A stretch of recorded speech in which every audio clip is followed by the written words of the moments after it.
നമസ്കാരം.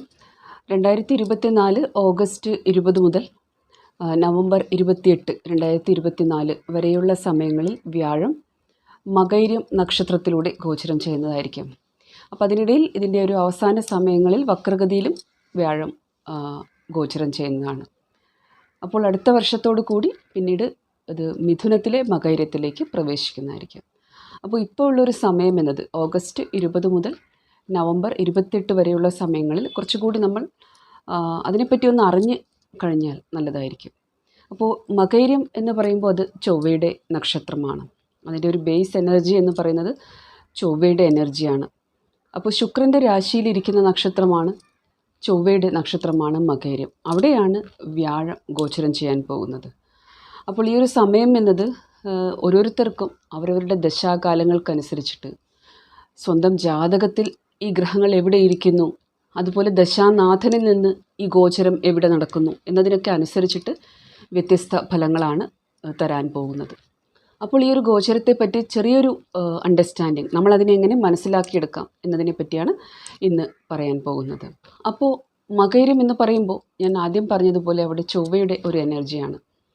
അതുകൊണ്ട് തന്നെ വ്യാഴത്തെ പോലുള്ളൊരു ഗ്രഹം അതിലൂടെ ഗോചരം ചെയ്യുമ്പോൾ കുറച്ചുകൂടി നമ്മൾ ബോധവാന്മാരാകേണ്ടതാണ്. ചൊവ്വ കുറച്ചുകൂടി പാഷനേറ്റ് ആയിട്ടുള്ള ഒരു ഗ്രഹമാണ്, കുറച്ചുകൂടി ഇൻറ്റൻസ് ആണ്. ചൊവ്വയുടെ ആധിപത്യം എന്നത് വൃശ്ചികം, അതുപോലെ മേടം എന്ന രാശിയാണ്. അതിൻ്റെ രണ്ടിൻ്റെയും ഒരു സ്വഭാവവും ഈ ഒരു ചൊവ്വയ്ക്കുണ്ട്. അപ്പോൾ ചൊവ്വയുടെ ഈ ഒരു നക്ഷത്രത്തിലൂടെ ഗോചരം ചെയ്യുമ്പോൾ അത് പഠിക്കാനാണെങ്കിൽ, നിങ്ങൾ റിസർച്ച് ചെയ്യുന്ന ഒരാളാണെങ്കിൽ, ഗവേഷണം ചെയ്യുന്ന ഒരാളാണെങ്കിൽ, അല്ലെങ്കിൽ നിങ്ങൾ വിദ്യാർത്ഥി അല്ലെങ്കിൽ ഉദ്യോഗാർത്ഥിയൊക്കെ ആണെങ്കിൽ, ഏത് സബ്ജക്റ്റാണോ നിങ്ങൾ കൂടുതലായിട്ടും അറിയാൻ ആഗ്രഹിക്കുന്നത്, പഠിക്കാൻ ആഗ്രഹിക്കുന്നത്, അങ്ങനെയുള്ള കാര്യങ്ങൾക്ക് വളരെ നല്ലതാണ്. അതായത് ഇനി വരുന്ന സമയങ്ങളിൽ നിങ്ങളുടെ എനർജി എന്നത് നിങ്ങൾക്ക് അത് ആധ്യാത്മികതയാണെങ്കിലും അല്ലാതെ ഭൗതിക തലത്തിലുള്ള നമ്മുടെ ദൈനംദിന ജീവിതത്തിലുള്ള കാര്യങ്ങളാണെങ്കിലും അത് പോസിറ്റീവായിട്ടുള്ള തരത്തിൽ ഉപയോഗിക്കാൻ ശ്രമിക്കണം. ഇവിടെ ഈ ഒരു സമയത്ത്, ഈ ഒരു ഗോചര സമയത്ത് മതപരമായിട്ടുള്ള തർക്കങ്ങളിൽ പെടാനോ അല്ലെങ്കിൽ ആശയപരമായിട്ടുള്ള കാര്യങ്ങളിൽ അതിനെ ചൊല്ലി ഒന്നും രണ്ടും പറഞ്ഞ് വഴക്കുകൾ വരാനോ, സഹോദരങ്ങളുമായിട്ടും സുഹൃത്തുക്കളുമായിട്ടൊന്നും ആശയവിനിമയ പ്രശ്നങ്ങൾ വരാതിരിക്കാനോ ഒക്കെ ഒന്ന് ശ്രദ്ധിക്കണം.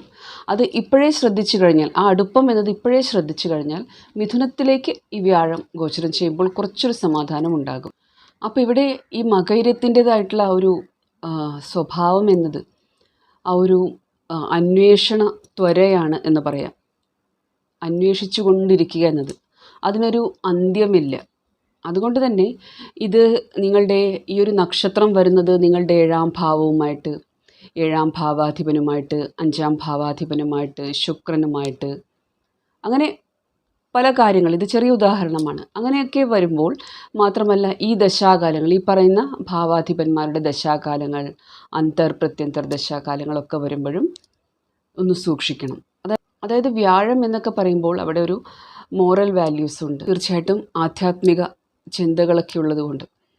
പക്ഷേ ഇവിടെ ഈ ഒരു നക്ഷത്രത്തിലേക്ക് പോകുമ്പോൾ ഏത് ബന്ധം എത്ര വരെ ആകാം എന്നതിനെ പറ്റി ഒന്ന് ചിന്തിക്കേണ്ടതാണ്. അപ്പോൾ കുറച്ച് വെല്ലുവിളികൾ തരും ചില ആൾക്കാർക്ക്. ഞാൻ ഏത് രാശി, ഏത് നക്ഷത്രം എന്നൊന്നും എടുത്തു പറയുന്നില്ല. ഇത് ദശാകാലങ്ങൾക്കനുസരിച്ചിട്ടാണ് ചില വലിയ മാറ്റങ്ങൾ ജീവിതത്തിൽ വരാൻ പോകുന്നത്. അതായത് നിങ്ങളൊരു പ്രണയബന്ധം അവസാനിപ്പിക്കുമ്പോഴും ഒരു വിവാഹബന്ധം അവസാനിപ്പിക്കുമ്പോഴും ഒക്കെ ഒന്ന് ആലോചിക്കണം, എന്തായിരുന്നു ആ ബന്ധത്തിൽ ഇത്രയും നാൾ നമ്മൾ കണ്ടത്, എന്തിനാണ് ഇപ്പോൾ ഉപേക്ഷിക്കുന്നത്. അതുപോലെ പുതിയ ബന്ധങ്ങൾ ജീവിതത്തിലേക്ക് വരുമ്പോൾ അതിലും ഒരു രസം കിട്ടുന്നില്ല, എന്നിട്ട് മറ്റതിലേക്ക് പോകാം. അപ്പോൾ ഇവിടെയും തൃപ്തിയില്ല എന്നൊരു അവസ്ഥ വരിക. അപ്പോൾ ആ അന്വേഷണം എന്നത് റിലേഷൻഷിപ്പിൻ്റെ കാര്യമാകുമ്പോൾ ഇങ്ങനെയൊക്കെ വരാൻ സാധ്യതയുണ്ട്. അതൊന്ന് പ്രത്യേകം ശ്രദ്ധിക്കേണ്ട കാര്യമാണ്. അതായത് നമുക്ക് പരസ്പരം പല പ്രാരാബ്ധങ്ങളുണ്ട്. അപ്പോൾ ആ കൊടുക്കൽ വാങ്ങലുകൾ കഴിയുമ്പോൾ നമുക്കിവിടുന്ന് പോകേണ്ടി വരും. നമ്മുടെ ഇപ്പോഴത്തെ ഈ ജന്മത്തിൽ അനുവദിച്ച് തന്ന ആ പ്രാരാബ്ധം അനുഭവിക്കുമ്പോൾ നമുക്ക് പോകേണ്ടതായിട്ട് വരും. അതിനിടയിൽ നമ്മൾ ബുദ്ധിപരമായി തീരുമാനങ്ങൾ എടുത്തില്ലെങ്കിൽ, അതായത് പെട്ടെന്ന് ഒരു മോഹത്തിൻ്റെ പേരിൽ, അതായത് ആ ഷഡരിപുക്കൾ കൂടുതൽ ആക്റ്റീവായിട്ട് എന്തെങ്കിലുമൊക്കെ തീരുമാനം എടുക്കുമ്പോൾ ഒന്ന് ശ്രദ്ധിക്കണം. മാത്രമല്ല ആ ഒരു അന്വേഷണ ത്വര എന്നത് ഇവിടെ അവസാനിക്കില്ല ഈ ഒരു നക്ഷത്രത്തിൽ. അതായത് ഒരു സാറ്റിസ്ഫാക്ഷൻ ഇല്ല. അതുകൊണ്ട് തന്നെ ഇടവം എന്നത് ആഹാരശീലങ്ങളെ കൂടി സൂചിപ്പിക്കുന്ന, റിസോഴ്സസിന്, പണത്തെ ഒക്കെ സൂചിപ്പിക്കുന്ന, നമ്മുടെ പ്രോപ്പർട്ടി, അസറ്റ്, കുടുംബം, ഇങ്ങനെയുള്ള കാര്യങ്ങളെയൊക്കെ സൂചിപ്പിക്കുന്ന ഒരു രാശി കൂടിയാണ് ഇടവം. അവിടുത്തെ അധിപൻ ശുക്രനാണ്. അതുകൊണ്ട് തന്നെ നിങ്ങൾക്ക് സുഖഭോഗങ്ങളായാലും പ്രോപ്പർട്ടിയുടെ കാര്യങ്ങളായാലും നിങ്ങളുടെ ഏത് കാര്യവും, ആഹാരശീലങ്ങളായാലും അതിനൊരു ലിമിറ്റ് കൊണ്ടുവരാൻ, അതായത് നമുക്കുള്ളതിൽ തൃപ്തി നേടാനായിട്ടൊന്ന് ശ്രമിക്കേണ്ടതാണ്.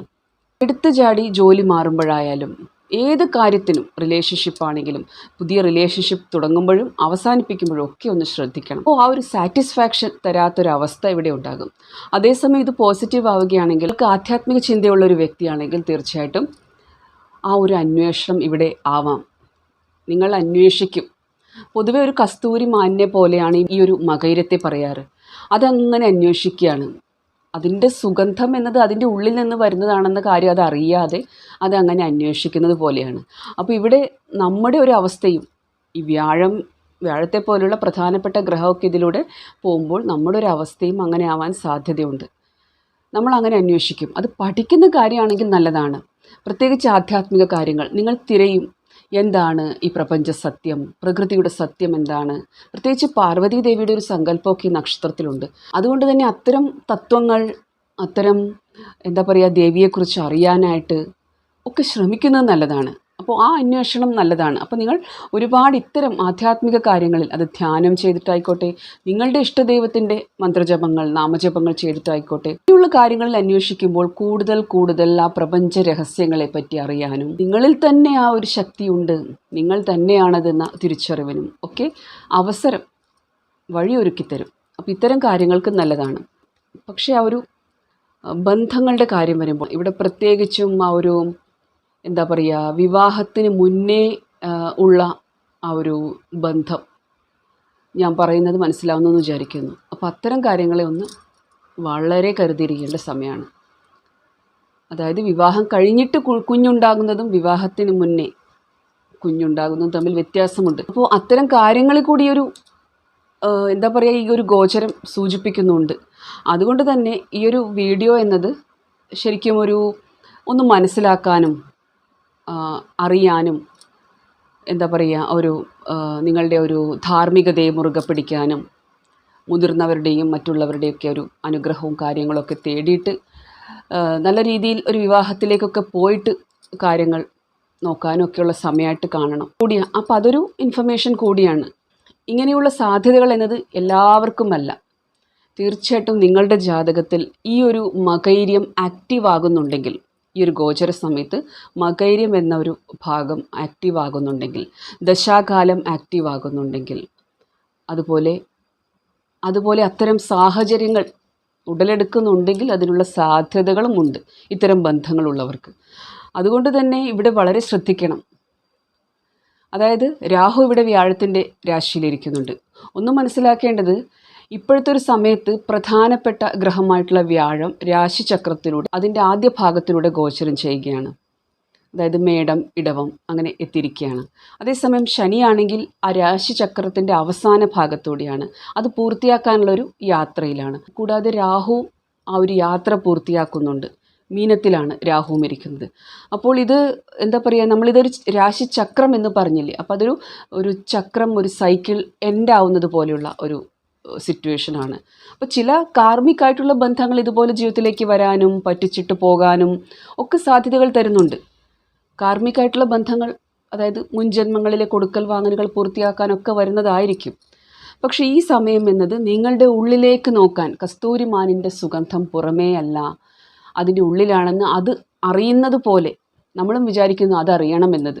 അതുപോലെ നമ്മൾ അറിയുക, ശിവോഹം ശിവാഹം, എൻ്റെ ഉള്ളിലാണത് എന്നത്, ആ തത്വം എൻ്റെ ഉള്ളിലാണെന്നുള്ള കാര്യം അറിയുക. ദേവി ആരാധന ഒരുപാട് ഗുണം ചെയ്യും. അപ്പോൾ തീർച്ചയായിട്ടും നിങ്ങൾക്ക് ഈ ഒരു ഗോചരം എന്നത് ഒരുപാട് അവസരങ്ങൾ കൊണ്ടുതരും. കരിയറിൻ്റെ ഒരു കാര്യം പറയുകയാണെങ്കിൽ ഒരുപാട് അവസരങ്ങൾ, നല്ല നിലയിൽ നല്ല ജോലികൾ തരാൻ, അതായത് നല്ല ഒരു വരുമാനം കൊണ്ടുതരുന്ന തരത്തിൽ നല്ല അവസരങ്ങൾ കൊണ്ടുതരാൻ, നിങ്ങളുടെ ജാതകത്തിൽ ഇതേത് ഭാവത്തിൽ വരുന്നു എന്നതിനനുസരിച്ചിട്ട് മറ്റ് സ്ഥലങ്ങളിലേക്കൊക്കെ പോയിട്ട് ജോലി ചെയ്യാനും ഒക്കെ അവസരം വരും. അതുമാത്രമല്ല ഈ ഒരു ഇടവത്തിൽ മകയിരത്തിൽ നിങ്ങളുടെ മറ്റു ഗ്രഹങ്ങൾ ഇരിക്കുന്നുണ്ടെങ്കിൽ അതിനനുസരിച്ചിട്ട് ആ ഗ്രഹത്തിൻ്റെ സിഗ്നിഫിക്കേഷൻ എന്താണ്, ഏത് ഭാവാധിപനാണ് എന്നതിനൊക്കെ അനുസരിച്ചിട്ട് തീർച്ചയായിട്ടും മറ്റ് സുഖഭോഗങ്ങളും കൊണ്ടുതരും. വാഹനമായാലും പ്രോപ്പർട്ടി ആയാലും യാത്ര ചെയ്യാനുള്ള അവസരമായാലും. അപ്പോൾ മൊത്തത്തിൽ കരിയറിന് ജോലിക്കായിട്ട് അവസരങ്ങൾ കൊണ്ടുതരുന്നുണ്ട്. അതേസമയം ആ ഒരു പാഷൻ എന്ന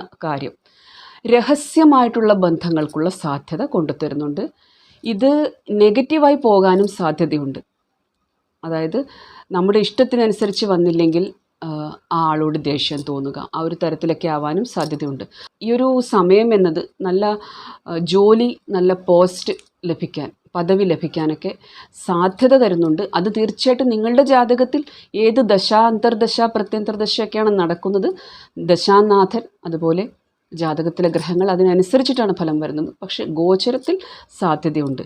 അതായത് മൊത്തത്തിൽ നമുക്ക് ലാഭം കൊണ്ടുതരുന്നുണ്ട്. ഇവിടെ ആ ഒരു മുൻകോപം, അഗ്രസീവ് ആകരുത്, പെട്ടെന്ന് കലഹത്തിൽ പെട്ടുപോകരുത്. പിന്നെ മതപരമായിട്ടുള്ള ആശയവ്യത്യാസങ്ങൾ ഉണ്ടാകാം, അതിനെ ചൊല്ലി ഒരു കലഹത്തിലൊന്നും പെടാതെ പ്രത്യേകം സൂക്ഷിക്കേണ്ട ഒരു സമയവുമാണ്.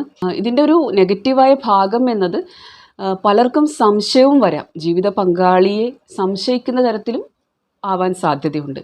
അതായത് പിന്തുടരാനും സാധ്യതയുണ്ട് ഈ ഒരു ഗോചര സമയത്ത്. അത് തീർച്ചയായിട്ടും നിങ്ങളുടെ ചന്ദ്രൻ്റെ മേലെ, ലഗ്നാധിപൻ്റെ, ലഗ്നത്തിൻ്റെ, സൂര്യനെ ഒക്കെ മറ്റു പാപഗ്രഹങ്ങളുടെ സ്വാധീനമുണ്ടെങ്കിൽ തീർച്ചയായിട്ടും നിങ്ങൾക്ക് ഈ സംശയിക്കുന്ന സ്വഭാവം വന്നു ചേരാം. അതുകൊണ്ട് അതൊന്ന് സൂക്ഷിക്കണം. അതായത് വെറുതെ സംശയിക്കുമ്പോഴും ആ പിന്തുടരുക എന്നത്, ഫോളോ ചെയ്യുക എന്നത് അതിന് സാധ്യതയുമുണ്ട്. അപ്പോൾ ഈ ഒരു സമയത്തെ പറ്റി ഓർമ്മിപ്പിക്കുന്നത് ഇത് പോസിറ്റീവായിട്ടുള്ള ഒരുപാട് സാധ്യതകൾ കൊണ്ടുതരുന്നുണ്ട്. ഇതിനെ സംശയിച്ചിട്ടും തെറ്റായ ബന്ധങ്ങളിൽ ചെന്നുപെട്ടിട്ടും നമ്മുടെ എന്താ പറയുക, അധാർമികമായിട്ട് അനൈതികമായിട്ടുള്ള കാര്യങ്ങളിൽ, അത്തരം ബന്ധങ്ങളിൽ പെട്ടിട്ടും ഈ ഒരു അവസരത്തെ നഷ്ടപ്പെടുത്താതെ എന്തിനാണോ നിങ്ങൾക്ക് കഴിവുകളുള്ളത്, അത് നിങ്ങൾ ഏത് പ്രായവുമായിക്കോട്ടെ, നിങ്ങൾക്കിപ്പോൾ എത്ര ബുദ്ധിമുട്ടുണ്ടെങ്കിലും നിങ്ങൾക്കുള്ള ഒരു കഴിവിനെ വികസിപ്പിച്ചെടുക്കാനും അതിനെ എങ്ങനെ മറ്റുള്ളവരുടെ മുന്നിൽ പ്രസൻറ്റ് ചെയ്യാം, എങ്ങനെ അതും കൊണ്ട് മുന്നോട്ട് പോകാം, ഇത്തരം കാര്യങ്ങളിൽ ഫോക്കസ് ചെയ്യുകയാണ് വേണ്ടത്. അതായത് മറ്റൊരു നെഗറ്റീവായിട്ടുള്ള കാര്യം എന്നത് കൂടുതലായിട്ടും ഈ ഒരു കമ്പ്യൂട്ടറിൻ്റെ ഉപയോഗം, എന്താ പറയുക, മൊബൈലിൻ്റെ ഉപയോഗം ഒക്കെ വർദ്ധിക്കാനും സാധ്യതയുണ്ട്. അതിപ്പോഴേ ഒന്ന് നിയന്ത്രിക്കുക. അതായത് നമ്മളങ്ങനെ മൊബൈലിൽ ഒരു ഷോർട്ട് വീഡിയോ അല്ലെങ്കിൽ ഒരു റീൽസ് ഇതൊക്കെ കണ്ടു, വീണ്ടും കാണുകയാണ്. നമ്മൾ ഒരു 5 മിനിറ്റ് മാത്രമേ മൊബൈൽ കയ്യിൽ വെക്കാൻ ഉദ്ദേശിക്കുന്നുണ്ടാവുകയുള്ളൂ. പക്ഷേ എങ്ങനെ സമയം പോയി എന്നറിയില്ല. അങ്ങനത്തെ സിറ്റുവേഷനും ഈ ഒരു സാഹചര്യത്തിൽ വ്യാഴത്തിന് കൊണ്ടുതരാൻ കഴിയും. ചൊവ്വയുടെ നക്ഷത്രത്തിലൂടെ, ശുക്രൻ്റെ രാശിയിലുള്ള ചൊവ്വയുടെ നക്ഷത്രത്തിലൂടെ വ്യാഴം ഗോചരം ചെയ്യുമ്പോൾ, വ്യാഴത്തിൻ്റെ വീട്ടിൽ, വ്യാഴത്തിൻ്റെ രാശിയിൽ രാഹു ഇരിക്കുമ്പോൾ ഈ ഒരു ടെൻഡൻസിയും നിങ്ങൾക്ക് വരാൻ സാധ്യതയുണ്ട്. അതും ഒക്കെ ദശാകാലങ്ങൾക്കനുസരിച്ചിട്ടാണ്. അതിനൊരു നിയന്ത്രണം വേണം. അതുകൊണ്ട് തന്നെ ഇതിൻ്റെ ഒരു പോസിറ്റീവായ സൈഡ് എന്നത് ഓൺലൈൻ മാർക്കറ്റിംഗ്, ഡിജിറ്റൽ മാർക്കറ്റിങ്ങിലും സെയിൽസിലും ബാങ്കിങ് സെക്ടറിലും IT ഫീൽഡിലും ഉള്ളവർക്ക്, അത്തരം പഠിത്തമൊക്കെ പഠിക്കുന്ന കുട്ടികൾക്കും ഒക്കെ ഇത് അവസരം കൊണ്ടുതരുന്നുണ്ട്. അപ്പോൾ 2 തരത്തിലാണ്. നിങ്ങളുടെ സമയം എങ്ങനെ പ്രൊഡക്റ്റീവായിട്ട് ഇഫക്റ്റീവായിട്ട് ഉപയോഗിക്കുന്നു എന്നത് ഒരു കാര്യമാണ്. മറ്റൊന്ന് ഇതിനെ എങ്ങനെ നിങ്ങൾ നഷ്ടപ്പെടുത്തുന്നു എന്നത്, ദുരുപയോഗം ചെയ്യുന്നു എന്നത്.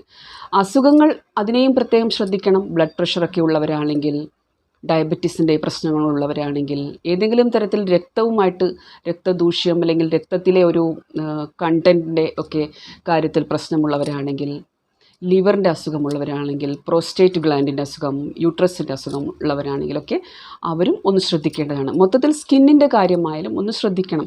ഇവിടെ പ്രോപ്പർട്ടി തർക്കങ്ങൾ, ജനറലായിട്ട് പറയുകയാണ്, ഒരു ഗ്രഹങ്ങളുടെ സിഗ്നിഫിക്കേഷൻ അവരുടെ ആധിപത്യവും അനുസരിച്ചിട്ട് പറയുന്നതാണ്. പ്രോപ്പർട്ടി തർക്കങ്ങൾ, പ്രത്യേകിച്ച് സഹോദരങ്ങളുമായിട്ട്, അടുപ്പമുള്ളവരുമായിട്ട്, ബ്ലഡ് റിലേഷൻ ഉള്ളവരുമായിട്ട് വരാതിരിക്കാൻ പ്രത്യേകം ശ്രദ്ധിക്കണം. തീർച്ചയായിട്ടും ചൊവ്വ നിങ്ങളുടെ 3-ാം ഭാവാധിപനൊക്കെ ആണെങ്കിൽ, വ്യാഴം 6, 8, 12 ഭാവങ്ങളുടെ അധിപനും ഒക്കെ ആയിട്ട് ജാതകത്തിലിരിക്കുകയാണ്. മറ്റ് അവസ്ഥ മോശമാണെങ്കിൽ അത് മറ്റുള്ളവരുമായിട്ടും കലഹങ്ങൾ കൊണ്ടുതരാൻ സാധ്യതയുണ്ട്. അപ്പോൾ ചുരുക്കി പറഞ്ഞാൽ നമുക്കിതിനെ നന്നായി ഉപയോഗിക്കാൻ കഴിയും. ധ്യാനം, നാമജപങ്ങൾ, അമ്പല സന്ദർശനങ്ങൾ, പ്രത്യേകിച്ച് മുരുകൻ്റെ ക്ഷേത്രങ്ങളൊക്കെ സന്ദർശിക്കുന്നത് നല്ലതാണ്. ചൊവ്വയുടെ നക്ഷത്രമാണ്, അതുകൊണ്ട് പഴനി സന്ദർശിക്കുക, പാർവതി ദേവിയുടെ അമ്പലങ്ങൾ, ദേവീക്ഷേത്രങ്ങൾ സന്ദർശിക്കുന്നത്, ശ്രീ മുരുകൻ്റെ ക്ഷേത്രങ്ങൾ സന്ദർശിക്കുന്നത് ഒക്കെ ഗുണം ചെയ്യുന്നതാണ്. അപ്പോൾ ഇവിടെ ദേവി ആരാധനയ്ക്ക് മുഖ്യമാണ്. അപ്പോൾ കരിയർ ഓപ്പർച്യൂണിറ്റീസ്, അതിനെ നന്നായി ഉപയോഗിക്കുക. പെട്ടെന്ന് എടുത്തു ചാടി ജോലി ഉപേക്ഷിക്കുമ്പോഴും റിലേഷൻഷിപ്പ് അവസാനിപ്പിക്കുമ്പോഴും ഒക്കെ ഒന്ന് ചിന്തിക്കേണ്ടുന്ന സമയമാണ്. അപ്പോൾ ഇതാണ് വളരെ ചുരുക്കത്തിൽ വ്യാഴത്തിൻ്റെ മകയിര നക്ഷത്രത്തിലേക്കുള്ള ഗോചരത്തെപ്പറ്റി ചില കാര്യങ്ങൾ പറഞ്ഞു തരാനുള്ളത്. വീഡിയോ ഇതുവരെ കണ്ടതിന് ഒരുപാട് നന്ദിയുണ്ട്. നിങ്ങൾ എനിക്ക് തരുന്ന സ്നേഹത്തിനും സപ്പോർട്ടിനും ഒരുപാട് നന്ദിയുണ്ട്. ചാനൽ ഇതുവരെ സബ്സ്ക്രൈബ് ചെയ്തിട്ടില്ലാത്തവരാണെങ്കിൽ ചാനൽ സബ്സ്ക്രൈബ് ചെയ്ത് കാണുക. Thank you so much for watching the video. ഓം നമഃ ശിവായ.